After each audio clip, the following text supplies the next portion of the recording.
Hi, and welcome back. Linda Pinizzotto here at the Hayes FM, sponsored by Bayshore Health and Wellness. It's the condo expert. I was speaking with Rick Cruse, who's Canada's favorite sales trainer. And he's given us a lot of insight of important information, especially if you're in the world of sales and business.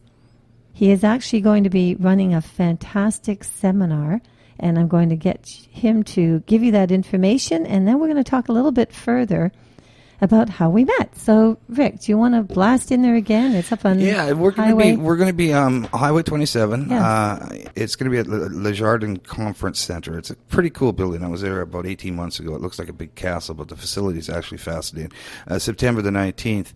And if anybody's interested, especially real estate agents or people in sales, you can give me a call on my cell phone number, and I'd be happy to come down to your office and specifically design a workshop based on their needs. If you feel your agents need a little bit of help overcoming objections that cost too much, or I want to think about it, or whatever it may be, I can help them.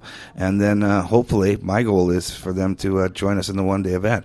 But I'm going to give you my cell phone number, my personal cell phone number. So if anyone's listening and wants to give me a call, I'd be happy to come down and help them. It's 587-718-4505. Now, that's a Calgary cell phone number, and that's just because I was in Calgary when I went to that program. So I use it all across Canada, though. So 587-718-4505. Thanks.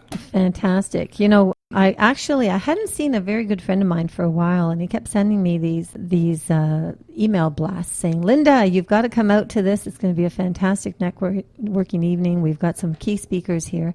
And that evening, I actually had an open calendar. I wrote it up. I put a big mark on my sheet so I wouldn't be double booking myself. And lo and behold, that's how I met you, Rick. Yeah. So I know that, you had a great seminar. You had a captive audience that night. So it was pretty exciting. And it was right here in downtown Toronto, actually. So right in the heart of the core of the downtown core.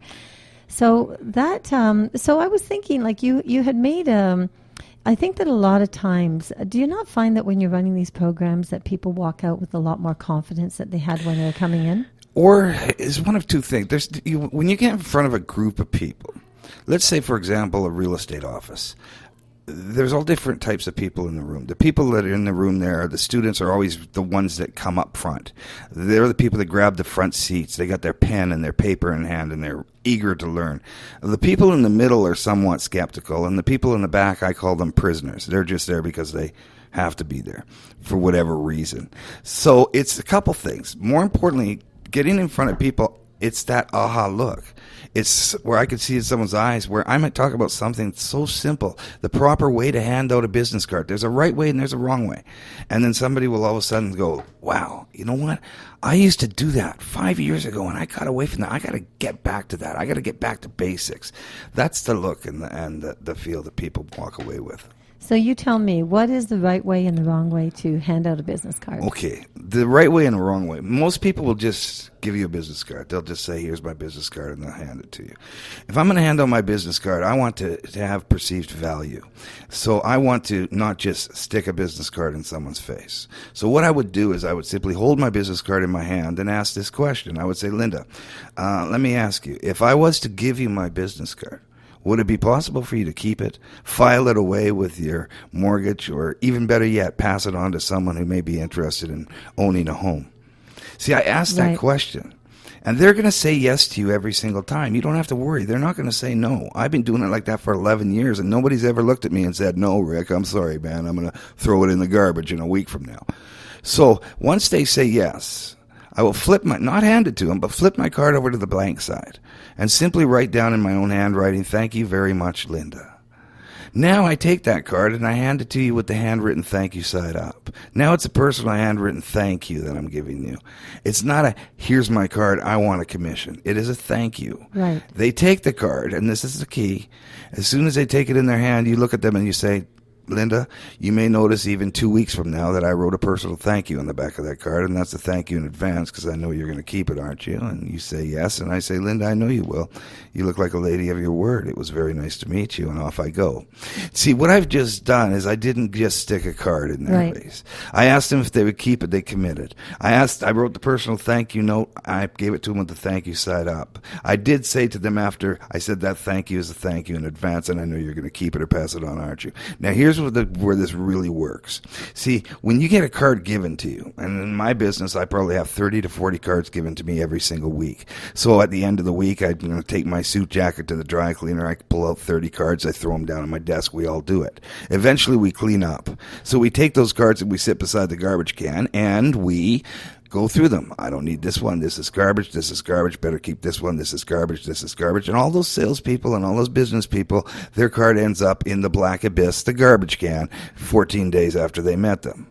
But the unique thing about this is this. What is it, Linda, think for a moment, that everyone does with a business card that has been handed to you before you throw it away? That what you do is you flip it over. Mm-hmm. You look on the back to see if I wrote an important phone number, if I wrote a note or a name. I don't see anything I wrote. I see what Linda wrote to me last week, and it says, "Thank you very much, Rick." And I go, "Oh, I remember Linda, the real estate agent. Yeah, you know what? I am a man of my word now, aren't I? I think I'll just... Bill, come over here. You're talking about listing your house? Go see Linda. She's a superstar from Sutton."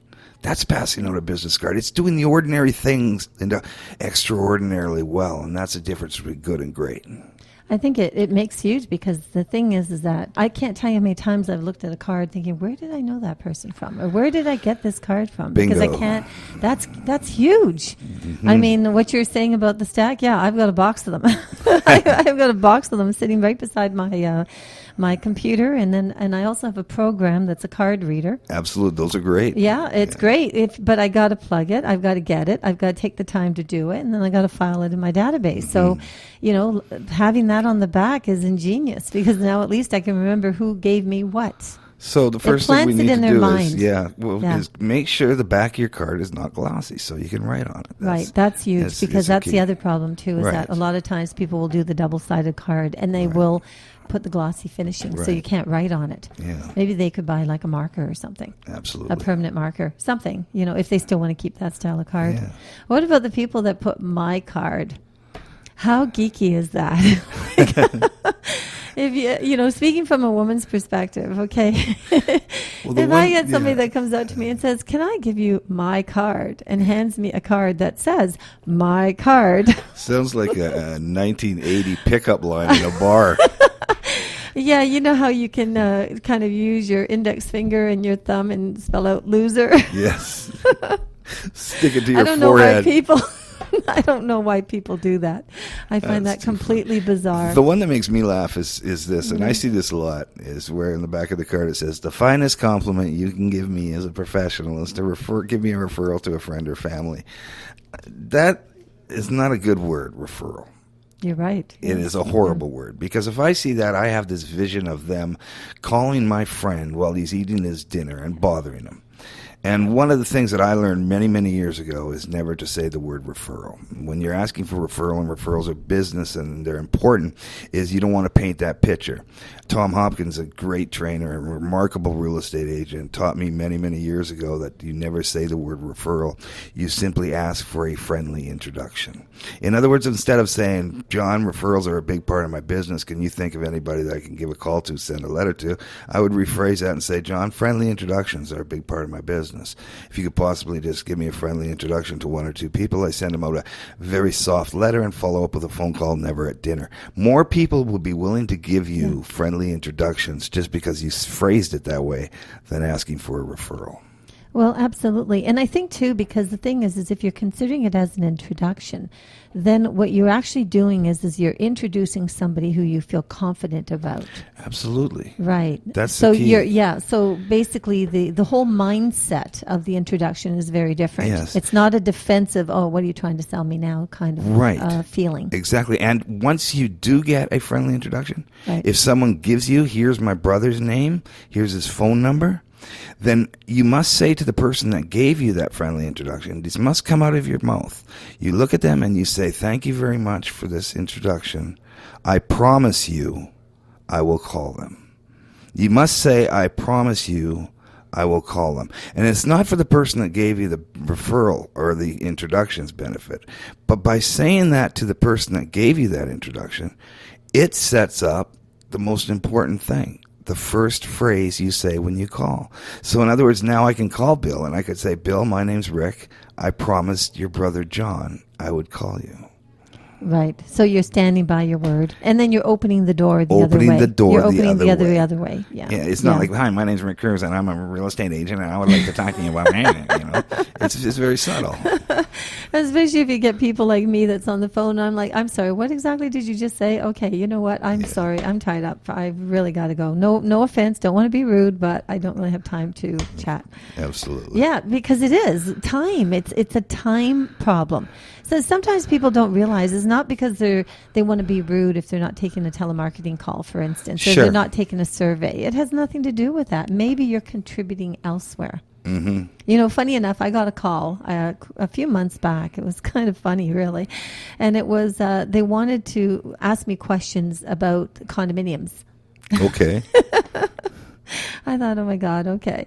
Well, I get asked condominium questions inside out, backwards, forwards, because of the Condo Owners Association that I created. Which is a great organization. Yeah, and it's really making headwaves big time. I mean, we're trying desperately to get the word out to condo owners so they will understand that they need to have an association, just like Vancouver. Vancouver has an association, and it's working beautifully. It's done wonders for Yaletown. Yes, exactly, because there was so many problems going on there. It was just, it was so sad. People were losing so much money. And I think really deep down, I really do believe that the government, the developers, builders, the public, even, service-related trades, I think deep down, they are recognizing that this is a no-brainer. It had to be addressed. We have to come to some kind of reconciliation as to what's going to be beneficial for our country province-wide.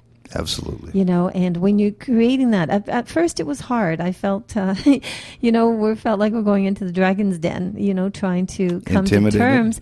Well, I'm never really, it's terrible because I'm one of these people, I'm not intimidated about anything, but when you're not intimidated, but you're walking into something and you know that all efforts are being taken to maybe create an intimidation level for you, but you're really not intimidated.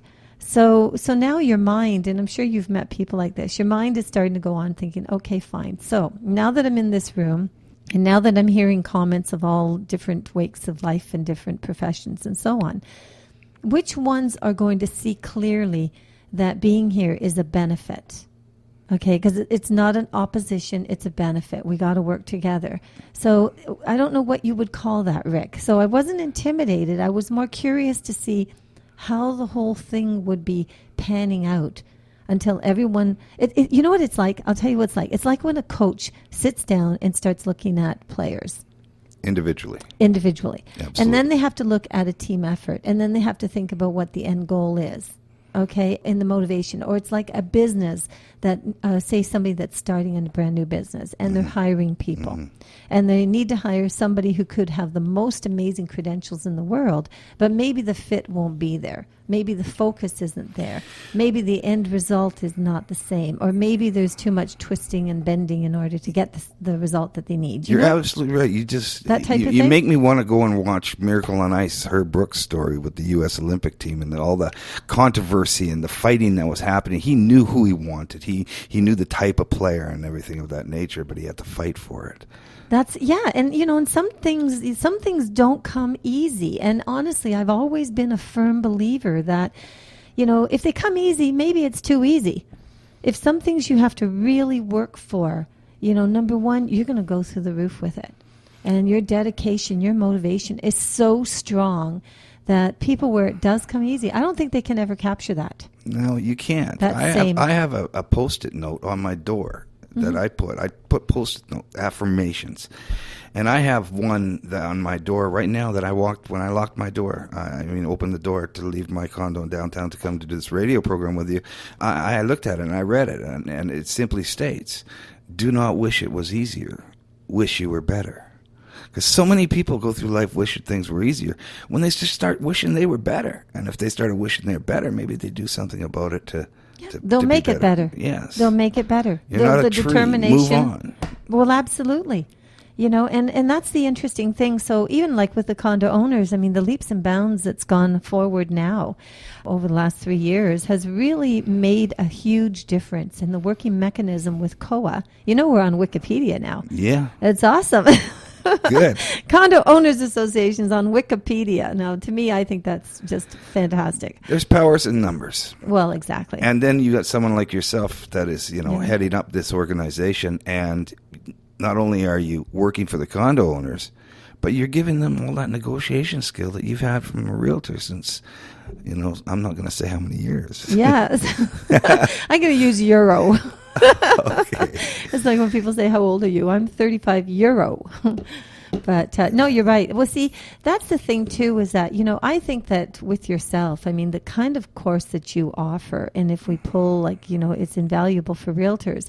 And if you look at it going further, I think that people, anytime that they get into these type of courses where it can do some soul searching and understand what terminologies to use and how it could either be beneficial or not beneficial. These are important. They're extremely important. Why learn the hard way? I don't get it. It's going to cost you money, and it's going to give you a ton of aggravation. You're absolutely right. And it's about practicing better and having a better attitude. Mm-hmm. I mean, Canadians are the most polite people on the planet Earth. Oh, they are, aren't they? They are. It's absolutely fascinating. And if you develop an attitude of gratitude in life, people are going to want to do business with you. I mean, it's true because, as you said, people would want to do business with you. Yeah, they do. And when people want to do business, when you develop that attitude of gratitude, when you have a good attitude about life, people do want to do business with you. So you were saying, people will. They obviously will want to do business with you because it's much more comfortable. It is. Exactly. Develop that attitude of gratitude. Have a great attitude about life. Look at things. I mean, it's fascinating. The floods. We just had the floods in Toronto. I'm standing outside a condo. Everybody's waiting for this downpour to end. And some fella beside me looks at me and says, this is the worst. Isn't this weather just completely sucks? And I'm looking at this guy and I'm thinking, why would you say that? You've never met me before. And I looked at him and I said, it's actually, the weather's great for society. And he said, well, how can rain be great for society? I said, because it wasn't for bad weather, 98% of the human population would never know how to start a conversation with a stranger. And what did he say? Nothing. He looked at me completely confused. That only goes to show you, right? Yeah, but you ever met that person that just walks in the room and just lights it up? And yeah, I love it. Yeah. Well, I think you and I are probably those people. I try to make a habit of that one, that, because I don't know, they say endorphins. Uh-huh. Exactly. If you have laughter in your life. Oh, yes. Okay, and a lot of positive thinking, you release these things, fantastic, makes you healthy, keeps you young.